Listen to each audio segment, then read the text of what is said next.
development.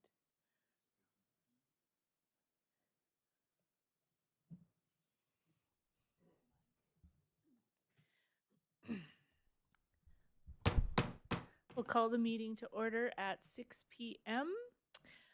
I want to acknowledge that we are in Treaty 1 territory and that the land on which we are meeting is the traditional lands of the Anishinaabe, Cree, Ojibwe, Oji-Cree, Dakota, and Dene peoples, and the homeland of the Métis Nation.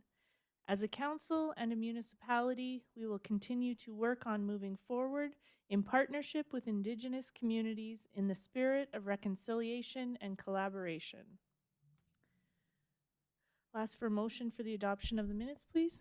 Resolved that the minutes of the regular meeting of council held at City Hall on May 23rd, 2023 be adopted as circulated. Moved by Councillor Espy, seconded by Councillor Doyle. All those in favor? And that is carried. We have no delegations, no public hearings. We'll move right into Finance, Legislative, and Property Committee. Councillor Massey. Thank you, Your Worship.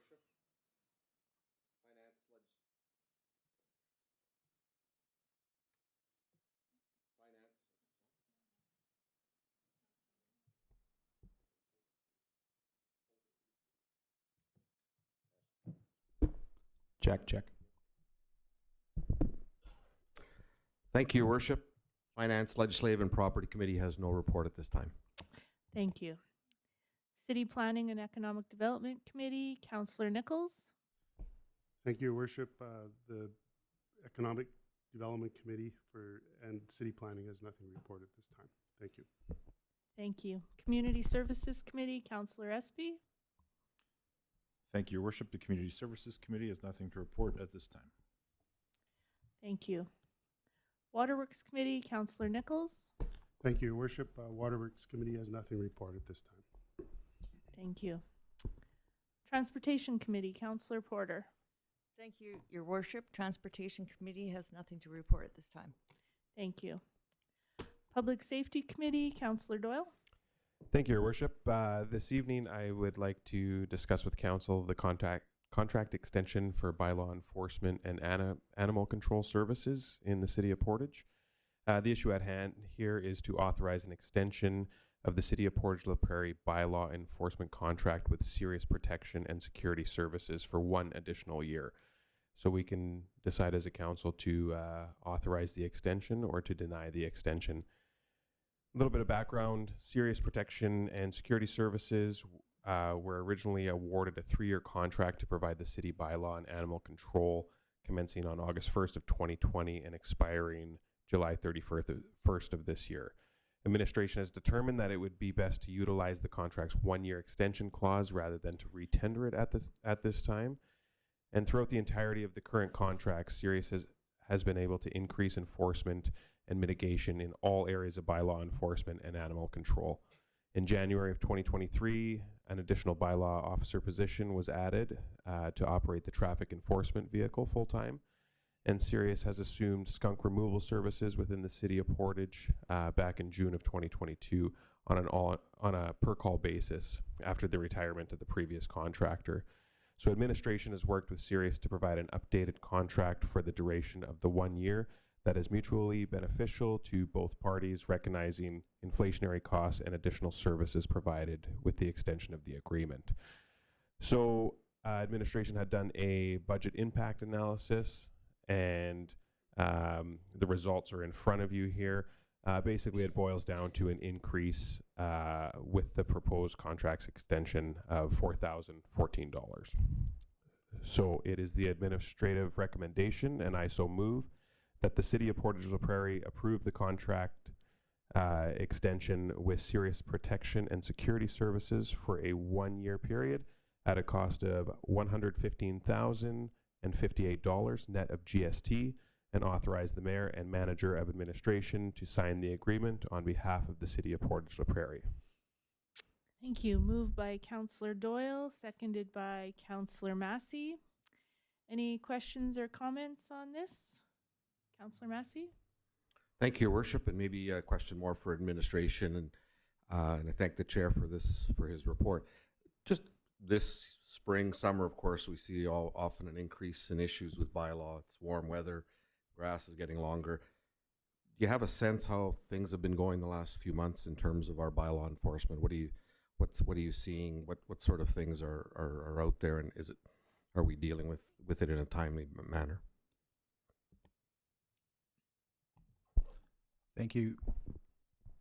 Test. Yeah, you're good. Let's actually switch back our mics there. Yours works. Oh, yeah, there you go. Yeah.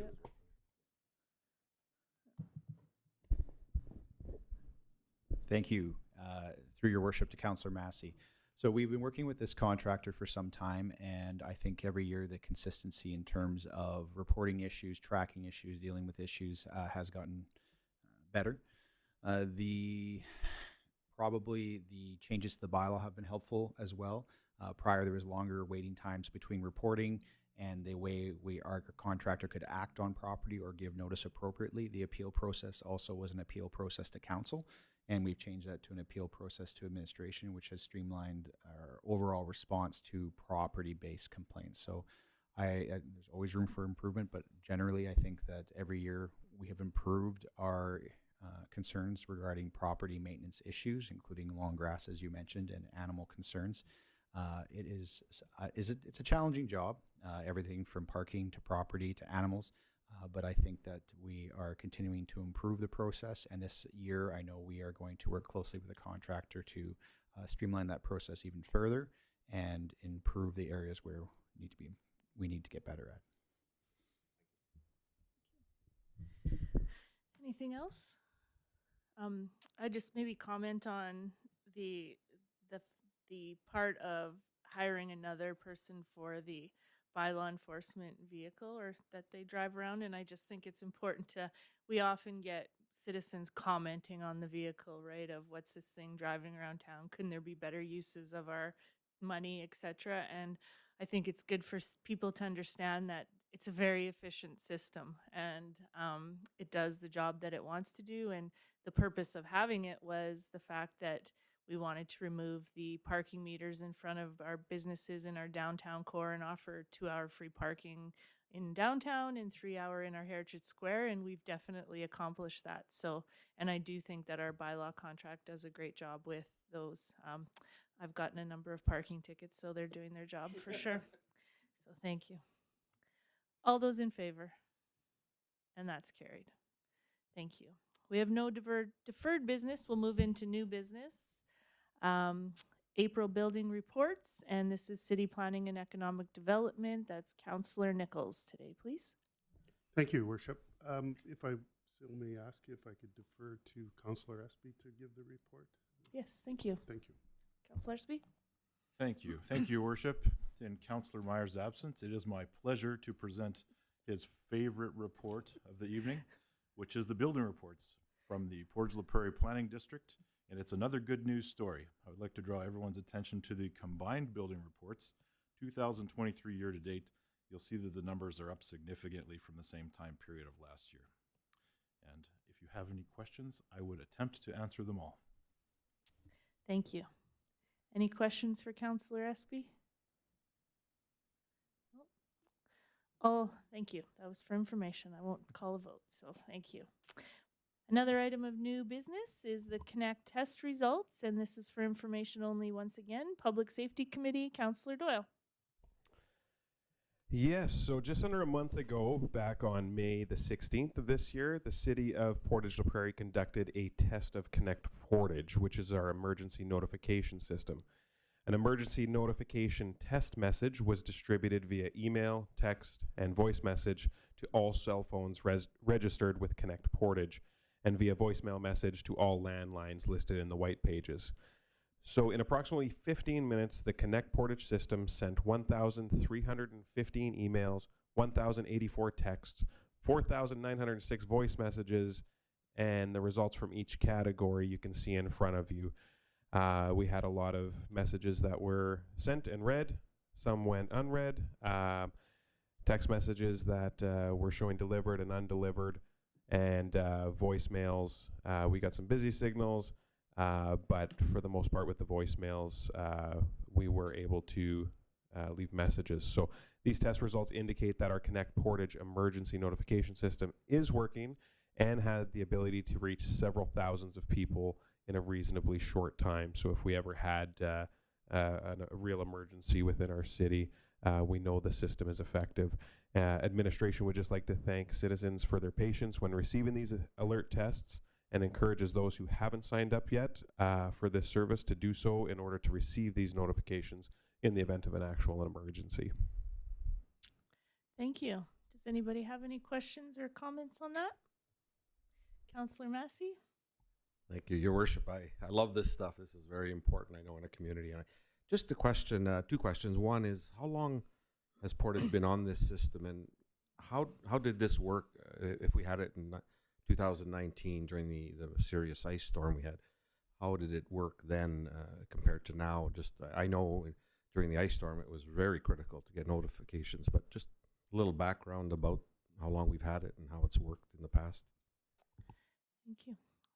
I can say that it's been as long as I've been on council, for sure. Maybe to administration. Sure, I will do my best to answer that. So the system has been in place for, I believe, at least 3 years, probably between 5 and 3 years, although it's been a lot of trial and error, and I think it's expected with newer technology and the amount of mediums that it's being put out to. You're talking landlines, cell phones, emails, voicemails. So this is why we do these tests, to practice and make sure that we're getting the kind of message out in emergency services and especially disaster responses about getting big fast and getting that information out as quickly as possible. So this has probably been the most successful test with the least glitches that I've seen. We've done emergency tabletop exercises here, and we've practiced with this and sent out those messages in conjunction with that, and it's been valuable. During the ice storm, I'm trying to actually recall if we utilized this service to its full extent. I know communication was challenging. Our typical major efforts to get communications would be with our media partners, but they had a lot of challenges with power, and the radio was offline for some time.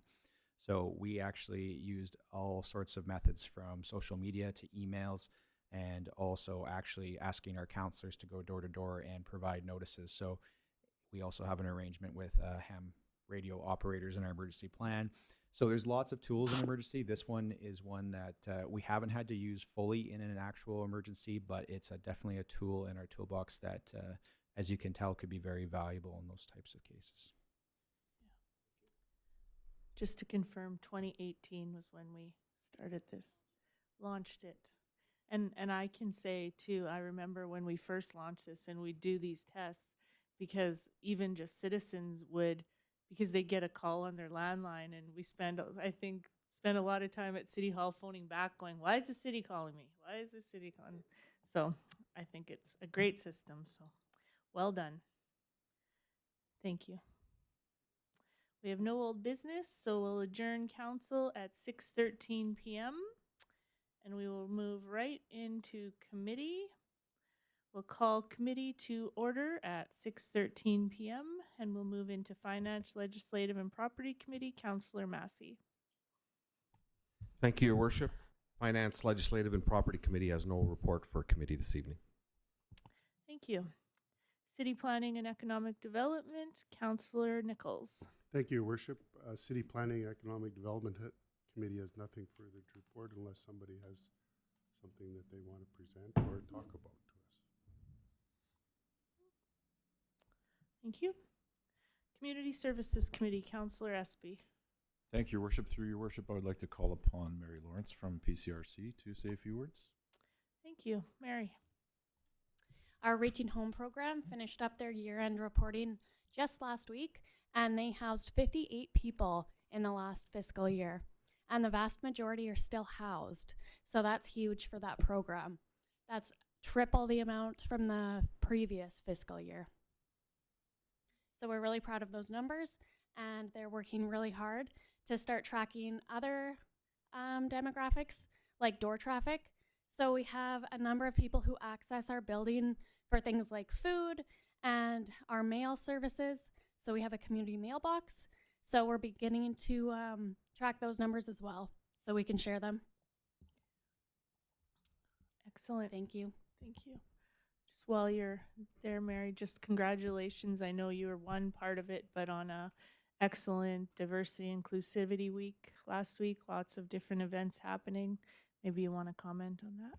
Yes, we did have a number of events and a number of partnerships for that week. So we're happy with the turnout for all of that and look forward to next year's week. Awesome. And how did Free Day go? Do you think it'll go again? Yes, I think we will do it again. We saw lots of people driving around and they had stuff out. So we're happy with how that went Great. and look forward to doing it again. Thank you. Nathan? I don't usually make Mr. comments Pito? on Mr. this. Pito? Thank you, Your Worship. Through to Mary, I just wanted to congratulate PCRC on the Reaching Home program.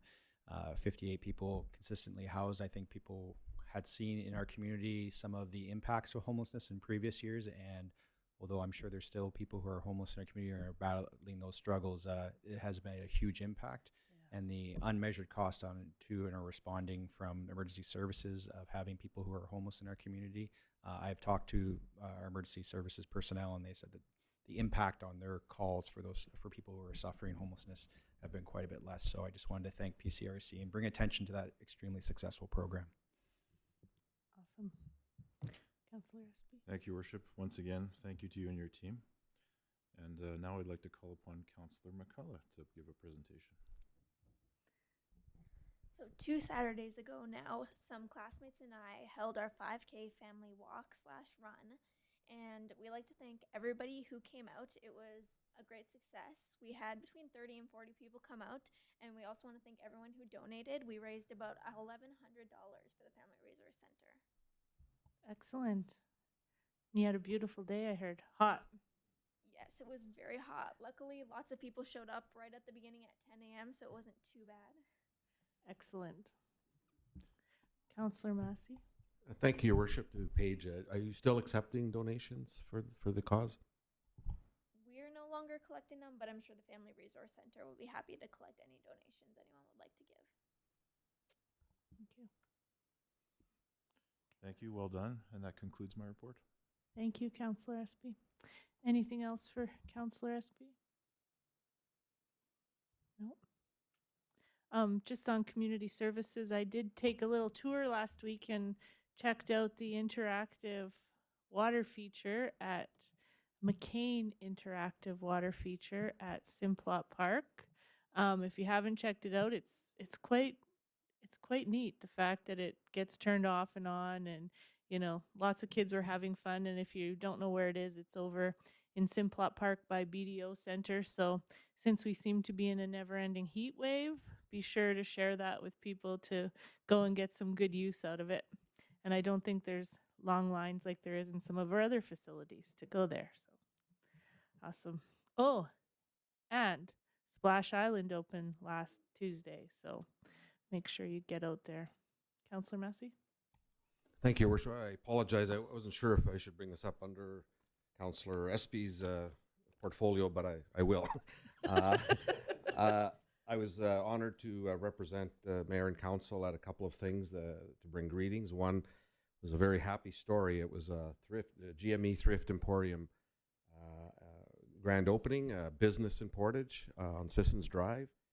Rob Johnston is the head of that and led that. Councillor Porter was also there, and it was a great, happy occasion to see a business coming to Portage. And what we always want is people coming back to Portage as he has done with his family. So great opening. And I also was pleased to say a few words at the grand opening of the Rock Christian Assembly at Church. They had a family fun day. On behalf of council, I just brought some greetings. And again, it's a existing church. It's rebranded, of a new pastor, Mr. William Weeb, and they seemed appreciative that someone from council was there. So I really appreciated the opportunity by council to allow me to bring those greetings. So thank you, Your Worship. Thank you, Councillor Massey. That just reminded me, I should tell you, I've been saying lots of times, students especially ask me, what's the hardest thing about being the mayor? Well, I've determined yesterday was the hardest thing of choosing out of 250 cars, which was the best Mayor's Choice cars for the car show. So I do not It's a hard decision, but the Vintage Car Cruisers had their biggest event that they've had yet on the island. They're cruising the island. They had about 250 cars. I saw lots of counselors there supporting it, but it was a great day. So I think they'll continue to have that success. But maybe some of you can help me next year. 'Cause, yeah, awesome. Counselor Doyle. Thank you, Your Worship. I can confirm I ran into, my daughter and I went to the show and shine yesterday, and we ran into Madam Mayor towards the end of it, and she said, how am I supposed to pick the mayor's favorite vehicle within this lot? I thought it was a great event. There were tons of vehicles there, tons of people. It was a warm one, but everyone looked like they were having a good time. Yeah. And for someone like me who's not a car guy, I actually enjoyed myself, so Great. thank you. Thanks. Awesome. Waterworks Committee, Counselor Nichols. Thank you, Worship. I just might, there's nothing further to report for Waterworks Committee this evening, but I was at that car show and from council, I think you did a wonderful job in in the vehicle you chose. I spent many years in the exact same model of that as a 6-year-old, and yeah, well done. And that's it for Waterworks Committee. Thank you. Thank you. Transportation Committee, Counselor Porter. Thank you, Your Worship. Transportation Committee has nothing to report, but I do have a question to administration, or rather would like clarification on the street cleaning or street sweeping, how often it's done, when it's not done, what's required to get your work done, what makes it challenging, and is it parked vehicles or garbage? And a lot of people have been asking, and of course we've had heat and no rain, so of course we're not getting our streets cleaned that way. So if you could comment on it. Through Your Worship to Councilor Porter, I think that's a great question for our Director of Operations. Yes, so our street sweeping program, we start in the spring as soon as we are in no danger that we're aware of having additional snowfall.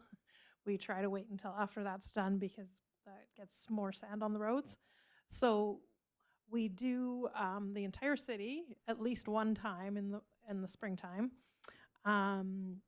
We will do street sweeping in shifts often too to get some areas of the city are much easier to do in the nighttime. Some are better in the daytime, just depending on parked cars. But along with parked cars, we try to do most areas the day after garbage day, and we ask that people don't park on the street on those days. We're not saying we do it every garbage day. It doesn't get done every time, but we try to do the entire city at least 3 times per year. A lot of areas get done much more often than that because they do get more traffic and more dirt, but that's kind of the minimum that we try to aim for. Well, thank you very much. So do you find it, or are they finding it challenging with people leaving their garbage cans, or they're recycling on the end of the driveways or parked cars?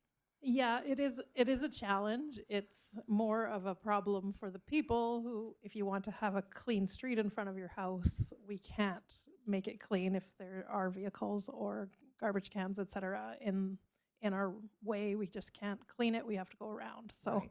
If you see a spot in front of your house that wasn't done, that's likely because there was some sort of obstacle in the way. So if you can get those cleaned off, that really helps us out. Okay. Thank you very much for that clarification. As well, I'd like to just mention that I was at the Can I just, sorry, can I just stick on this? So did you say that the plan is the same as the snow schedule? So that it might not get done, but you could think that after your garbage day that it's going to get done. So we should be telling the citizens to keep their cars off the street. That's right. Yeah, Okay. we don't do it every time, but that is when we aim to do it. Doesn't necessarily happen because of weather can be an issue, but that is our goal, is to get it done that day for each street. Right. But it's Gotcha. not set in stone that it's every week, every garbage day. No, for sure. We probably would do it, maybe once a month. Could be more often, but depending. Yeah. Okay, thank you. Yep. Sorry, go ahead. And I just also wanted to say I participated in the 5K walk, and I've had my grandson, and it was a beautiful day to be doing it, except that he wouldn't get in the wagon. And he tried to get me to carry him for 5 km, and that was not happening.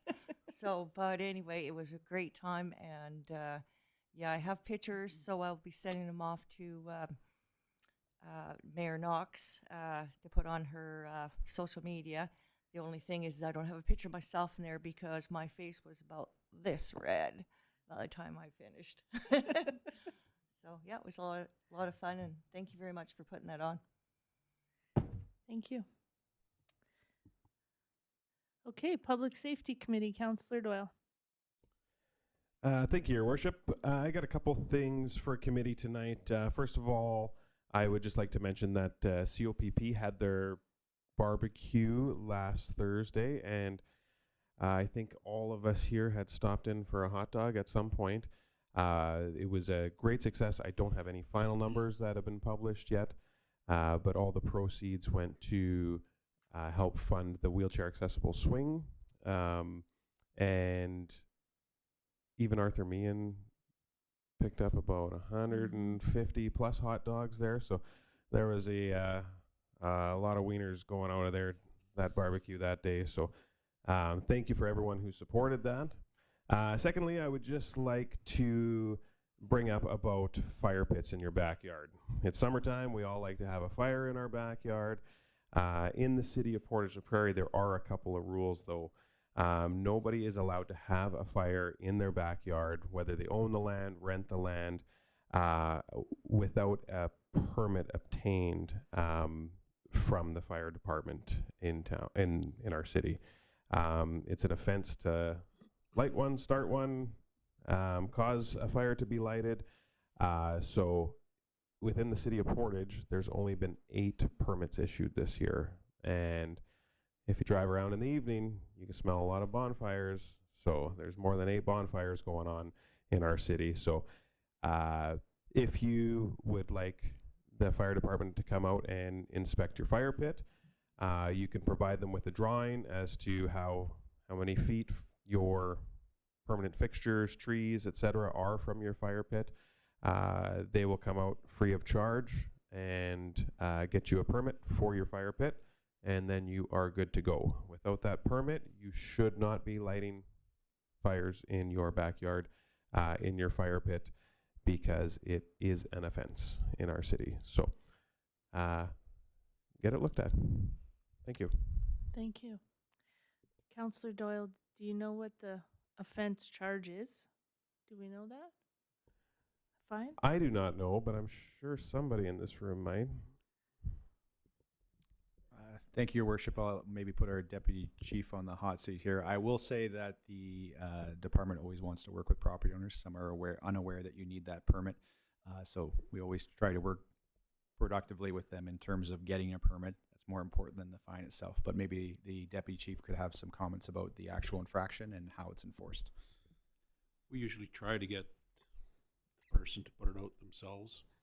We usually try to do some positive reinforcement without having to write a fine, but it is a finable offense of $100. Thank you.